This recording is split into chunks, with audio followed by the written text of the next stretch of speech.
Gwyn नाम की एक अकेली लड़की शहर से दूर वीराने में बसे एक मोटल में नौकरी लेने आई, मगर पहली ही रात से उसके साथ अजीब अजीब घटनाएं होने लगी। फिल्म का नाम है द नाइट शिफ्ट। ये साल 2023 में आई थी।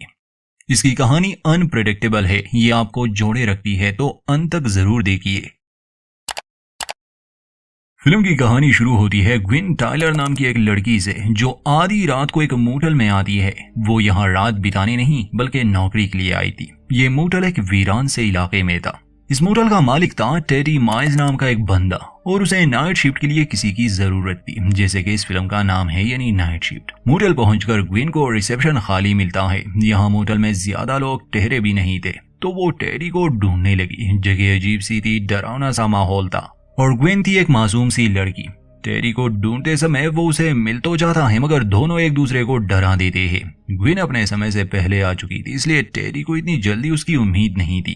खैर, पहली ही मुलाकात में ग्विन समझ गई कि टेडी बड़ा अजीब इंसान है। मतलब वो बुरा नहीं था, मगर अजीब जरूर था। वो ग्विन से कुछ सवाल पूछता है, जैसे उसकी फैमिली कहाँ है, तो ग्विन जवाब में कहती है कि मैं अकेली ही हूँ, मुझे इस काम का एक्सपीरियंस है, इसलिए मैं ये अच्छे से कर लूंगी। वैसे तो इनकी फोन पर बात हुई थी, इसलिए टेरी उसे नौकरी देने के लिए तैयार था। वो उसे मोटल दिखाता है। सप्लायर रूम दिखाते समय टेरी ग्विन को बताता है कि यहाँ के दरवाजे का लॉक खराब है, इसलिए जब भी वो अंदर आए तो ये ईंट उसे दरवाजे में रखनी होगी, वरना अगर ये दरवाजा बंद हो गया तो इसे सिर्फ बाहर से ही खोला जा सकता है। उसे फिर सुबह तक इंतजार करना होगा। ग्विन ये बात याद रखती है। इस मोटल के बैकयार्ड में बहुत सी पुरानी गाड़ियां थी, जो कि ग्विन को शक में डाल देती है कि शायद यहाँ कुछ बुरा हुआ होगा, कौन जाने। मोटल का अपना एक पूल भी था, मगर उसकी हालत भी ठीक नहीं थी। टेडी का कहना था कि पिछले साल पूल के फर्श में गड्ढा बन गया। उन्होंने बंद करने की कोशिश की, मगर ये बन ही नहीं हुआ। यहाँ पर ऐसा लगने लगा जैसे कहानी सुपरनेचुरल चीजों की तरफ चली जाएगी, जैसे एक रहस्य में गड्ढे का दिख जाना पूल में शायद किसी बुरी शक्ति की तरफ इशारा हो, जैसे यहाँ लोग मरे होंगे, उनकी आत्माएं, या फिर कोई डीमन वगैरह। खैर, ये तो आगे पता चलेगा। सभी बातें इस तरफ इशारा कर रही थी कि शायद ग्विन जैसी शरीफ लड़की के लिए ये जगह ठीक नहीं, पर उसकी भी मजबूरी थी। टेडी ग्विन को एक पैम्पलेट देता है कि यहाँ पास में ही एक रेस्टोरेंट है, अगर उसे भूख लगे तो अपने लिए कुछ मंगवा सकती है। फिर ग्विन पूछती है कि मुझे कोई हथियार चाहिए। टेडी हंसने लगा कि उसे किससे खतरा होगा। ग्विन कहती है कि मैं एक औरत हूँ, ये जगह सुनसान है और कोई भी यहाँ आ सकता है, मेरे पास कुछ तो होना चाहिए अपनी सुरक्षा के लिए। टेरी कहता है कि आज तक तो ऐसा कुछ नहीं हुआ, पर तुम पुलिस को कॉल कर सकती हो। ग्विन कहती है कि उन्हें यहाँ पहुँचने में 30 मिनट लगेंगे। टेरी मजाक में कहता है कि यहाँ पीछे कुल्हाड़ी पड़ी है, बस उसे लेना और अपने दुश्मनों को मार देना। वो उसे यकीन दिलाता है कि ये जगह डरावनी लगती है, मगर यहाँ ऐसा कुछ भी नहीं होगा, मेरे कोई दुश्मन नहीं है। फिर भी अगर तुम्हें कुछ अजीब लगे बस मुझे कॉल कर देना। ये कहने के बाद टेरी को किसी काम से जाना था, इसलिए जरूरी जानकारी देने के बाद वो वहां से चला जाता है। जल्द ही ग्विन को ये समझ आने लगा कि यहाँ इस इमारत में बड़े बड़े चूहे भरे पड़े हैं।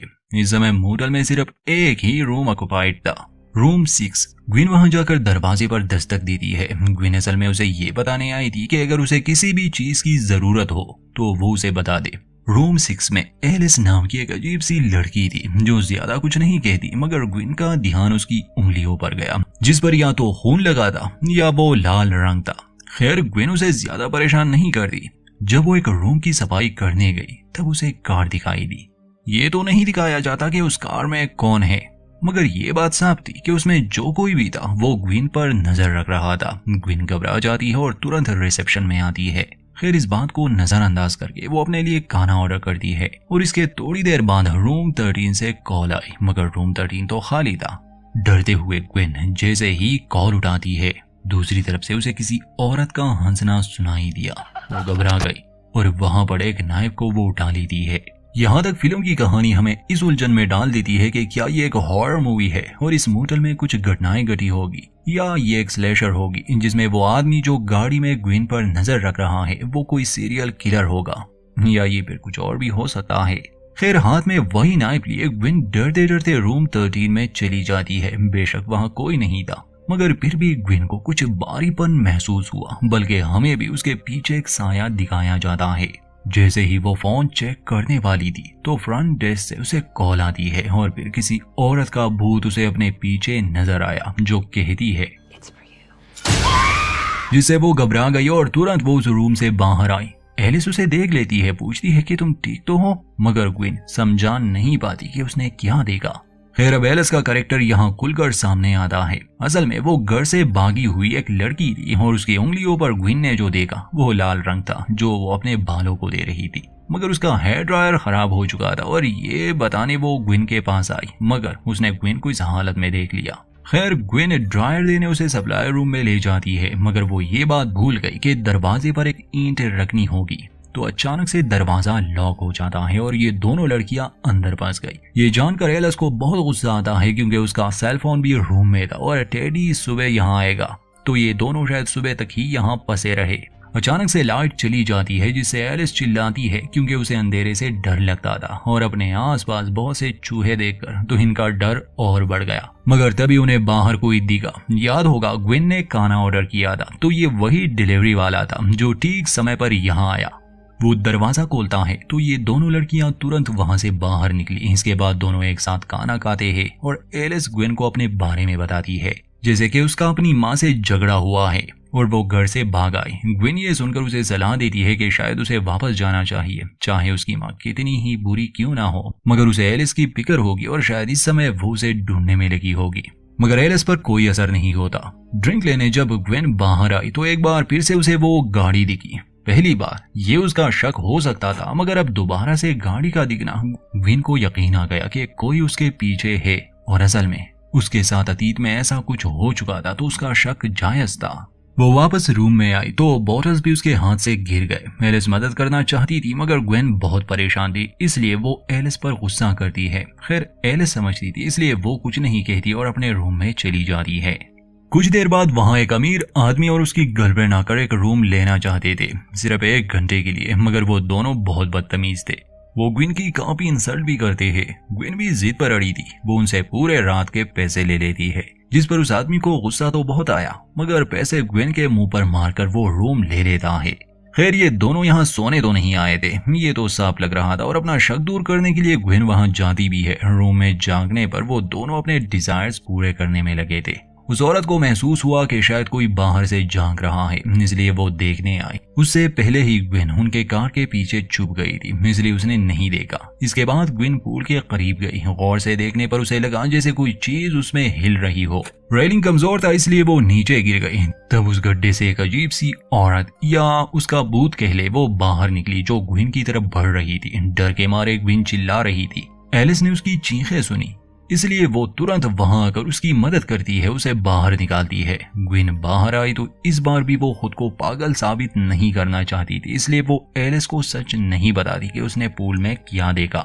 मगर जब ये दोनों रूम में आए तो एलिस पूछती है कि तुमने कुछ तो देखा, बताओ वो क्या था। तुम्हें पता है ना कि ये जगह हॉन्टेड है। ये जानकर ग्विन उसकी तरफ हैरानी से देखने लगी, क्योंकि उसे इस जगह के बारे में नहीं पता था। खैर एलिस कहती है कि इस जगह के बारे में कुछ कहानियां मशहूर है, इसीलिए तो मैं यहाँ आई। ये जानकर ग्विन को बहुत बुरा लगा, क्योंकि टेडी ने उससे ये बात छुपाई थी। अब ये जगह सच में हॉन्टेड है या नहीं ये तो अंत में पता चलेगा। इतने में वो अमीर कपल भी वहां से चला जाता है और ग्विन एलिस को अपनी दिल की बात कह देती है। वो कहती है कि जब से मैं यहाँ आई हूँ मुझे लग रहा है जैसे कोई मेरा पीछा कर रहा है। मैंने 2 बार एक गाड़ी को यहाँ से गुजरते हुए देखा और मुझे शक है कि वो मेरा ही पीछा कर रहा है। एलिस पूछती है कि तुम्हें ऐसा क्यों लगता है। तब वो उसे अपने बारे में बताती है। कहती है कि जब मैं छोटी थी तो वॉल्टर ग्रे नाम का एक संकी पागल हमारे घर में घुस आया था। उसने मेरी माँ और बहनों की हत्या की और मुझे भी मारना चाहा, मगर खुशकिस्मती से मैं बच गई। मैं इकलौती थी। उसे पागल घोषित किया गया और एक पागल खाने में रखा गया, मगर 2 दिन पहले वो वहां से भाग निकला और अब मुझे लगता है कि वो मेरे ही पीछे है। वो मुझे भी मारना चाहता है। ग्विन के पास एक नेकलेस था। एलिस को दिखाकर वो कहती है कि ये मेरी माँ का था, मगर जिस रात उनका कत्ल हुआ ये नेकलेस भी गायब हो गया। मुझे यकीन था कि ये वॉल्टर ही ले गया था। 2 दिन पहले ये मुझे मेरे मेल बॉक्स में मिला। मुझे लगता है कि ये उसके पास था और ये मेरे लिए एक संदेश है कि अब वो अपना अधूरा काम पूरा करेगा। ग्विन रोने लगी कि मैंने 2 बार उस गाड़ी को देखा। ये सुनकर एलिस को काफी बुरा लगा। वो ग्विन को सलाह देती है कि उसे तुरंत पुलिस को इस बारे में बताना चाहिए। ग्विन पिछले 2 रातों से सोई भी नहीं थी और ये जगह भी अजीब सी थी। हो सकता है ये बस उसका भ्रम हो। उसे खुद भी कुछ समझ नहीं आ रहा था, इसलिए वो पुलिस को कॉल नहीं करती। फिर जाते जाते वो एलिस से कहती है कि तुम अपना दरवाजा बंद ही रखना। एलिस कहती है कि मैंने तुम्हारी कही हुई बात पर सोचा और मैंने अब फैसला किया है कि मैं घर लौट जाऊंगी, अपनी माँ से माफी मांगूंगी। तुम्हारी कहानी सुनकर अब मुझे एहसास हुआ कि परिवार की क्या अहमियत है। ये बात सुनकर ग्विन को अच्छा लगा। फ्रंट डेस्क पर पहुंचकर उसे कुछ अच्छा नहीं लग रहा था। सीसीटीवी कैमरा में उसे फिर से किसी का भूत नजर आ रहा था। जब वो बाहर गई देखने के लिए तो वहाँ कोई नहीं था, मगर जब से ग्विन यहाँ आई है कोई ना कोई चीज उसे डराती रहती है। वो टेरी को कॉल करती है, काफी गुस्सा लग रही थी। वो कहती है कि घटिया इंसान, तुमने मुझे सच क्यों नहीं बताया कि ये जगह शापित है। जब से मैं यहाँ आई हूँ मुझे अजीब अजीब सी चीजें नजर आ रही है, मैं यहाँ और नहीं रुकने वाली। टेरी ये सुनकर उसे शांत करने की कोशिश करता है और कसम खाता है कि मेरा मोटल शापित नहीं है। आखिर तुम ये किस तरह की बातें कर रही हो? अगर ऐसा कुछ होता तो मुझे पता होता। मैं कई सालों से उस जगह को चला रहा हूँ।